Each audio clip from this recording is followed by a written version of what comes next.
다시 한번 읽습니다. 시작. 백성이 요단을 건너려고 자기들의 장막을 떠날 때에 제사장들은 언약궤를 메고 백성 앞에서 나아가리라. 아멘. 요단강 앞에서라는 제목으로 그 두 번째 시간을 갖습니다. 이 상황을 보고서 하나님께서 우리에게 조명해 주시는, 계시해 주시는 말씀을 우리가 오늘 다시 기억하고 하나님 앞에 믿음으로 반응하는 시간 가졌으면 좋겠습니다. 이스라엘 백성들이 이제 애굽 땅에 있었습니다. 그 일을 여러분 잘 아실 거예요. 요셉의 때 7년 흉년이 있었습니다. 요셉이 총리로 있었을 때에, 그래서 그 흉년을 피해서 야곱의 가정이 이제 애굽으로 이제 가게 되죠. 하나님께서는 철저하게 계획하신 것이었습니다. 이 이스라엘 백성들을 흉년으로부터 지켜내고 구원시키기 위해서 사실상 이 요셉을 미리 애굽으로 이제 보내신 것이죠. 요셉은 애굽으로 어떻게 갔습니까? 종으로 팔려갔어요. 가족들한테 배신당하고서요. 근데 하나님의 은혜로 결국은 이제 총리의 자리에 올라가게 되죠. 하나님의 뜻과 섭리에 따라서 총리가 됩니다. 그리고 그뿐만 아니라 이제 나라도 구해요. 이제 나라가 어려워질 걸 알고, 그래서 그것을 대비하는 대비책을 마련해서 이제 나라를 또한 구하게 되는 그런 이제 사람이 되죠. 그래서 이제 요셉의 위치가 이제 총리였기 때문에, 요셉 때문에 이제 야곱의 자녀들은, 이제 이 이스라엘 백성들은 고센 땅에서 어떻게 보면 비교적 이제 편안한 삶을 살았다라는 것입니다. 고센 땅에 가게 된 것도 이제 요셉의 의도가 있었어요. 우리는 이제 떠날 사람들이다. 왜냐하면 이제 고센 땅은 이제 좀 분리가 됐고, 그리고 이제 그렇게 이야기하자면 우리는 목축업을 하는 사람이라고 이렇게 이야기를 하고 이야기하지 않습니까? 왜냐하면 애굽 사람들은 목축업하는 그런 일들을 이제 좀 하찮게 여겼어요. 좀 이제 좀 경멸했습니다. 이 얘기는 뭐냐면은 이제 한 곳에 몰아놓고 우리는 떠난 좀 구별된 사람들이다. 그걸 이제 강조하고, 또 이제 자기 가족들한테 그거를 인지시키기 위해서 요셉이 이제 그렇게 한 것이에요. 그런데 7년 흉년이 끝난 다음에 이스라엘은 이제 가나안으로 이제 돌아가지 않았습니다. 어떻게 보면 이제 가나안보다 애굽에서 사는 게 더 안정적이고 좋았기 때문에 그렇게 한 것 같아요. 처음엔 좋았죠. 근데 시간이 흐릅니다. 얼마나 흘렀어요? 400년이 흘러요. 400년이 흘렀습니다. 시간이 지날수록 저들이 애굽에서 지내기가 너무 힘든 겁니다. 왜냐하면 애굽 땅에서 요셉을 잃어버린 거예요. 이제 요셉의 했던 일들을 기억하는 왕들이 이제 없어지고, 이스라엘 백성들이 이제 점점 불어나기 시작하니까, 번성하니까 위기로 이걸 느낀 것입니다. 그래서 애굽 사람들에 의해서 이들은 애굽 땅의 종이 되어 버리고 말죠. 나중에 어떤 일도 있습니까? 아들 낳으면 다 죽여야 된다, 그런 통보를 받죠. 얼마나 기가 막힌 상황 가운데 처해 있습니까? 그런 지경까지 지금 이스라엘 백성이 이르게 된다라는 것입니다. 이 같은 이제 역사를 통해서 우리가 배울 수 있는 신앙적 교훈이 있다라는 것이에요. 그게 뭐냐면은, 하나님보다 다른 거 더 사랑하면은 결국 세상의 종이 되고, 그것의 종이 되고, 결국은 죽고 망하게 될 수밖에 없다라는 사실입니다. 여러분, 하나님보다 돈을 더 사랑하면 돈의 노예가 돼요. 하나님보다 사람을 더 신뢰하면 사람의 노예가 될 수밖에 없다라는 것입니다. 결국은 그 사람은 그가 하나님보다 더 앞서는, 더 추구하는 것에 종이 될 수밖에 없다라는 것입니다. 성경에 보면요, 여러분, 술 취하지 말라라는 말씀이 있습니다. 근데 여러분, 이거는 단순히 도덕적으로 이제 술 취해서 사고 치지 말아라, 그런 얘기가 아니에요. 이걸 원어로 보면은 어떤 의미냐면은, 성령으로 충만해지는 그 상태에서 그 자리를 그 어떤 것에서부터 내어주지 말아라라는 의미입니다. 본질적으로 무슨 얘기냐면은, 너희 안에 예수님께서 계시지 않느냐, 너희 안에 성령께서 계시지 않느냐, 그 충만한 상태를 유지해라. 그리고 그 자리를 다른 그 어떤 것도 차지 않게 해라, 그 얘기예요.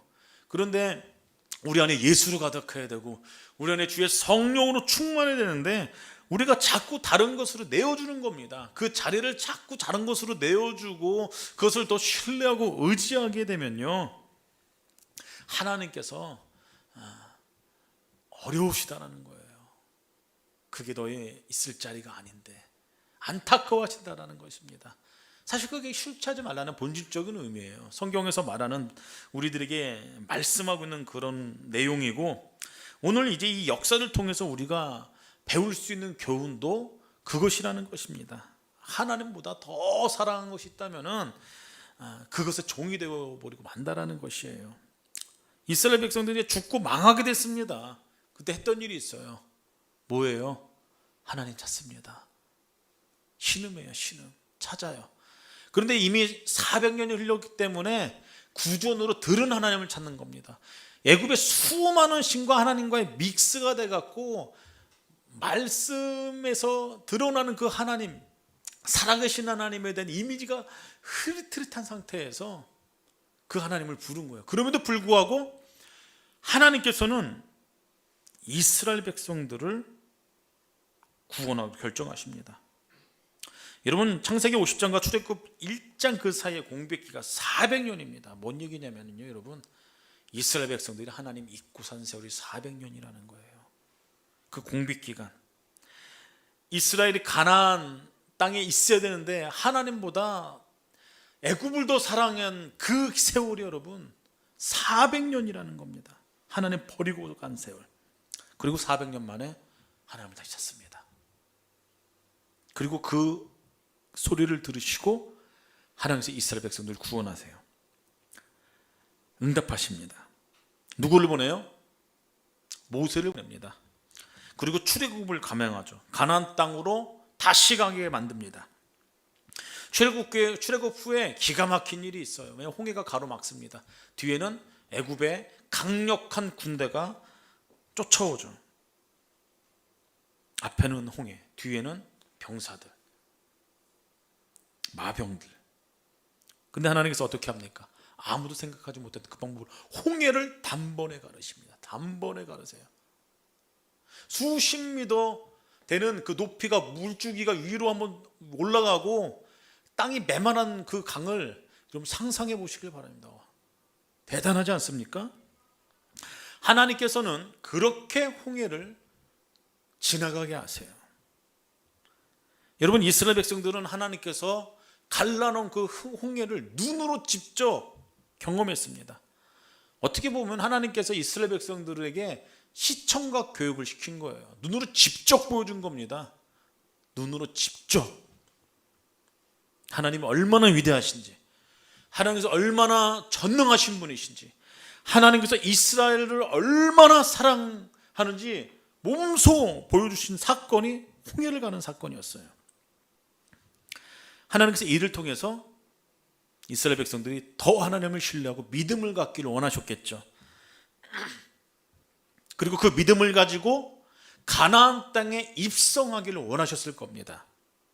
그런데 여러분, 이 믿음이라는 게 쉽게 생기는 게 아닌가 봅니다. 이 이스라엘 백성들이 했던 반응이 조금만 어려우면은 절망했고 하나님 원망하고 그런 일들을 이스라엘 백성들이 했어요.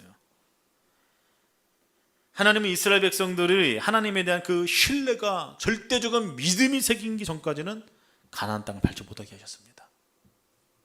그래서 어떻게 돼요? 40년 동안 뺑뺑이 돌리죠. 광야 생활한다라는 거예요. 광야에서 훈련을 받습니다. 이스라엘 백성들이. 그리고 광야 훈련을 다 마치고 가나안 땅에 들어가게 되었을 때 이스라엘 백성들이 다시 한번 넘어야 되는 산이 있었어요. 그게 뭐예요? 요단강입니다. 요단강을 건너게 되어 있어요. 요단강은 다른 때는 어떻게 보면 건널만 했습니다. 근데 이때는 물이 많은 언덕이 이제 그 요단강이 차고 넘칠 때였어요. 그래서 건널 수 없는 상황. 거기 건너기 위해서는 자칫하면 죽을 수밖에 없었던 그 상황. 이제 홍해 사건은 갈라진 후에 보여준 다음에 건너가겠습니다. 근데 요단강은 좀 달라요. 하나님을 신뢰하는 그 믿음이 있어요.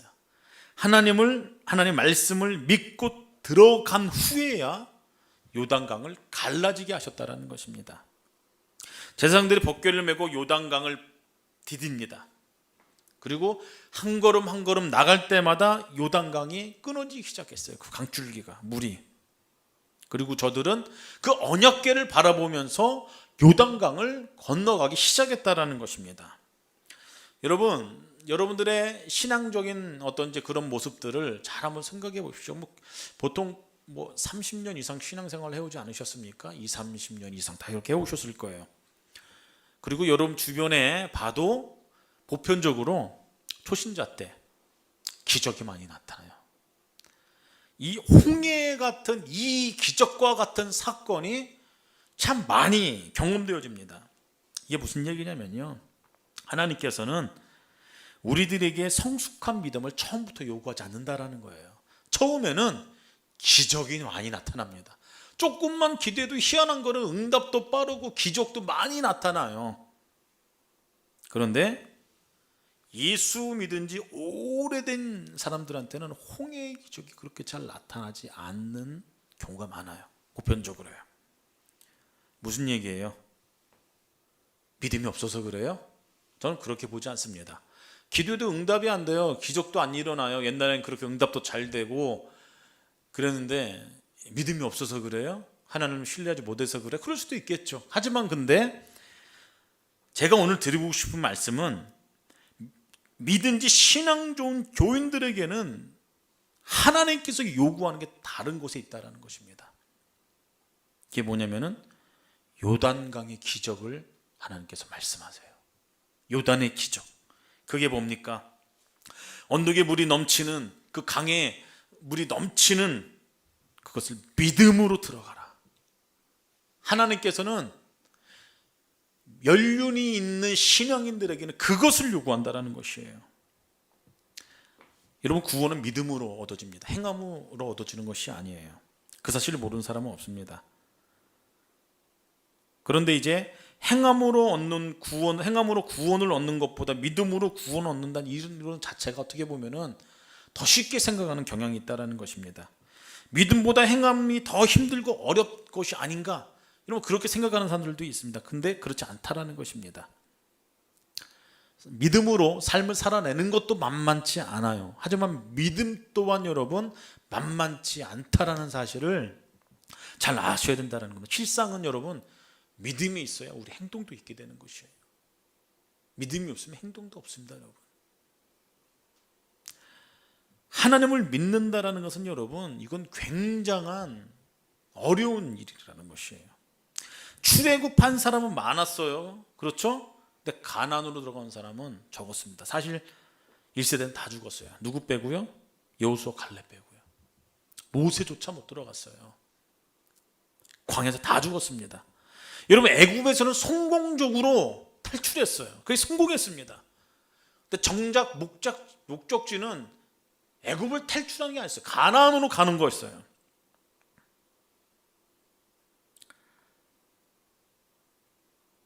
그런데 우리들의 신앙의 모습도 이와 같을 수도 있다는 것입니다. 대부분 예수 믿는다고 합니다. 예수 믿는다고 하고서 사람들이 홍해를 건너 출애굽하는 데는 성공합니다. 그런데 정작 요단강을 건너가지 못하고 그 가나안 땅만 바라보는 그런 상황 가운데 있을 수도 있다는 거예요. 아니면 이제 광야에 머물 수도 있을지도 모르겠죠. 애굽도 아니지만 가나안으로 들어가지도 않는, 요단강에서 머뭇머뭇거리는, 아니면 아직까지 광야인 인생, 그런 삶을 살아가고 있지 않은가? 우리는 늘 우리들의 신앙을 점검해야 된다는 것이에요. 이런, 물론 애굽에서 출애굽한 이 사실만으로도 굉장한 사건이죠. 대단한 것입니다.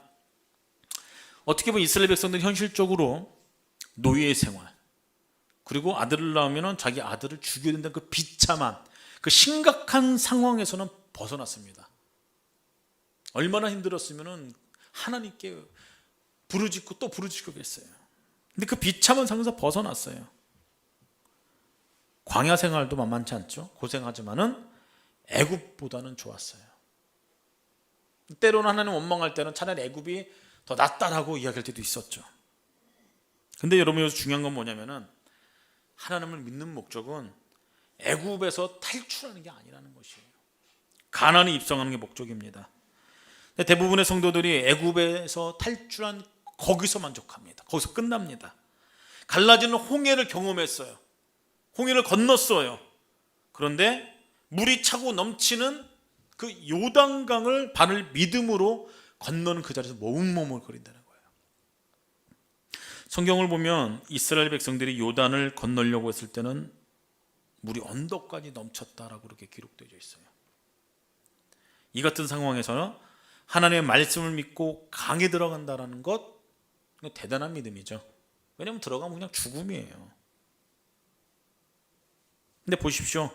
제사장들이 먼저 언약궤를 메고 요단강에 발을 디뎠습니다. 요단강이 천천히 갈라져요.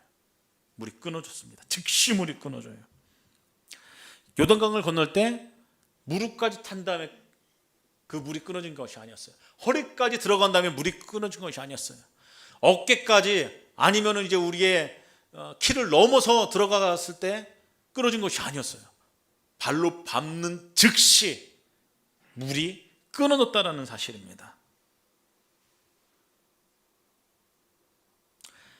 조그마한 믿음만 있었어도, 우리가 발을 내디딜 그 조그마한 믿음만 있었어도 물은 우리가 발을 내디딜 때 바로 끊어진다는 것이에요.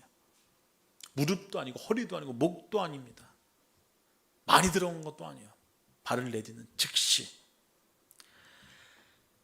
하나님께서 요구하시는 그 신뢰와 믿음이 목까지 찼을 때 물이 끊어진다라고 하면 가나안 땅에 들어갈 사람 거의 없을 것입니다.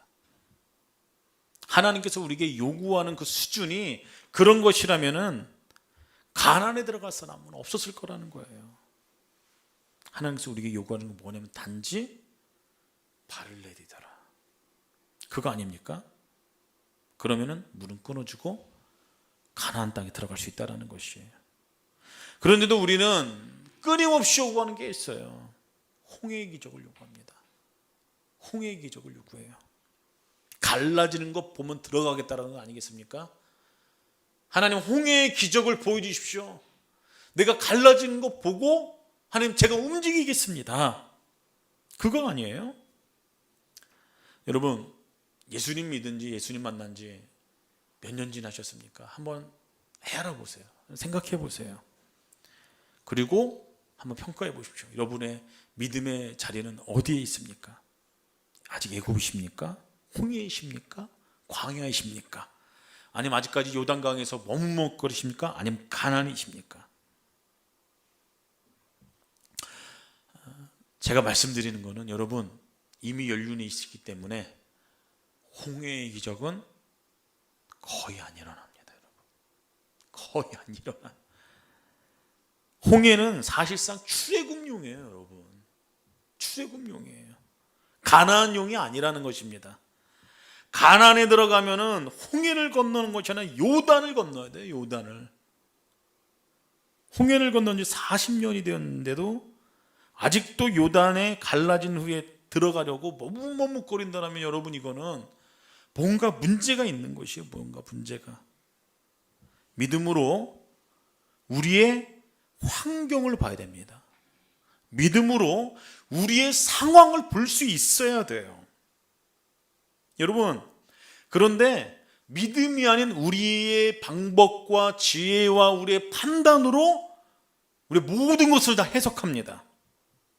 그게 뭐냐면은 세상적인 방법으로 이성만으로 판단한다는 거예요.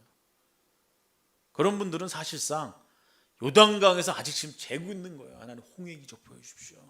좀 갈라주십시오. 갈라줘야지 내가 좀 들어가거나 말거나 할 거 아닙니까? 저거 물 다 차오르는데 어떻게 들어가요? 40년 전에는 잘만 가르치더니만 지금 뭐 하시는 거예요 하나님? 지금 그렇게 생각하는 분들이 의외로 많다라는 겁니다. 요단은 큰 강이 아니에요. 보통 때는 쉽게 건널 수도 있어요. 하지만 이 시기 때는 물이 차고 넘치는 때입니다. 절대로 걸어서는 들어갈 수 없는 상황인 거예요. 거기로 들어간다는 죽음을 의미했어요. 여러분, 그럼에도 불구하고 하나님께서 말씀하신 그대로 들어가 하면 들어가는 것이에요. 들어가면 된다는 것이에요.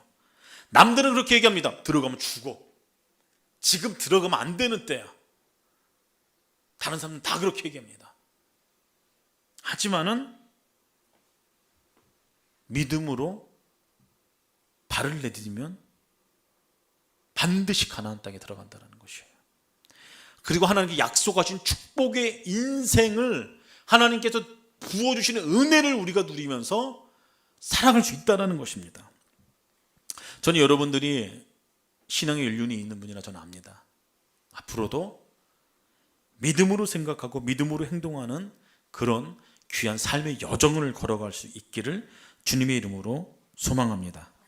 우리들의 상식으로는 여러분 구원조차 받을 수 없어요. 세상으로 사는 방법으로는 여러분 하나님의 은혜를 경험할 수가 없습니다. 평생 광야의 삶을 살아갈 수밖에 없어요. 아니면은 애굽의 노예의 삶을 살아갈 수밖에 없습니다.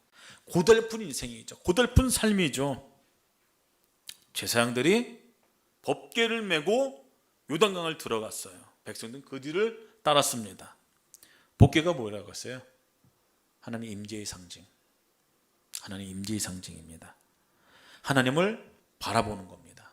그 법궤를 바라보는 거예요. 하나님을 바라보는 것, 법궤를 바라보는 것, 하나님의 임재를 사모하는 것. 이게 다른 말로 제가 표현드리면은 하나님의 말씀에 집중하는 것이에요.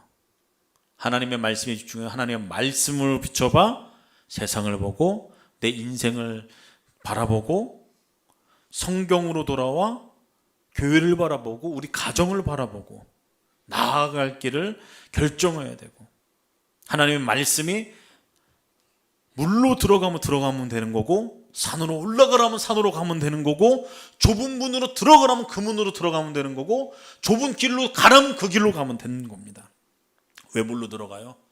왜 문으로 들어가야만 합니까? 왜 산으로 올라가야도 힘들게 그렇게 불평할 수도 있겠죠. 근데 그렇게 불평하지 말고 의심하지 말고 하나님의 말씀을 바라본다는 것, 언약궤를 바라본다는 것, 우리들의 상식과 경험과 지식과 모든 것을 앞서는 여러분 법궤를 막는 일입니다. 법궤를 막는 일이에요. 하나님께서 말씀하지 않으셨습니까? 법궤만 바라보고 가라. 법궤만 바라보고 가라. 하나님께서 또 저희들에게 한 주간의 삶을 또 허락해 주셨습니다. 하나님의 말씀을 바라보면서 살아가십시오. 하나님의 말씀에 입각해서 우리들의 삶 가운데 벌어지는 모든 것들을 바라보는 훈련을 하십시오. 세상적인 방법과 세상적인 어떤 것들로 해석하지 마시고 믿음으로 그것을 해석하십시오. 우리가 그렇게 믿음으로 요단을 건너기 시작할 때 하나님의 임재를 바라보며 사모하며 말씀에 반응하여서 믿음으로 살아가기 시작할 때에 반드시 요단을 건너 가나안에 들어가야 될 거예요. 젖과 꿀이 흐르는 복된 인생을 우리가 하나님의 은혜로 말미암아 누리게 된다는 것입니다. 이 은총이 우리들의 삶 가운데에 우리 또 자녀손들 가운데에 경험되어지기를 예수 그리스도의 이름으로 축복합니다. 이 시간 1, 2분간 우리가 통성으로 주여 크게 세 번을 주여 기도합니다. 우리가 믿음으로 하나님 반응합니다.